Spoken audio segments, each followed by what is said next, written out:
10 inch முறுக்கு மந்த்ரா கடலை எண்ணெயில நானே பண்ணுது. ஒரு சேலஞ்ச், உங்களால இந்த மாதிரி முறுக்கு செய்ய முடியுமா? மந்த்ரா கடலை எண்ணெயில முறுக்கு செஞ்சு பாருங்க. ஓகே?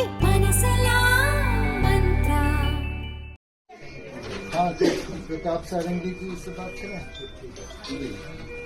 मुकेश यादव से बात करें।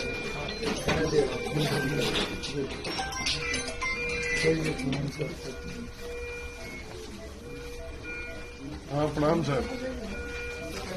स्पीकर पे लगा दो। हाँ स्पीकर कर दीजिए।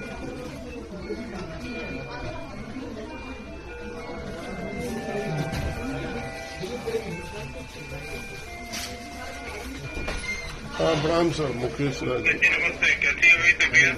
हाँ सर ठीक है, अभी भी चक्कर सा आ रहा है, घबराहट सी हो रही है। नहीं, पूरी केयर करना, जल्दी बिल्कुल मत करना और सारी ट्रीटमेंट लेना।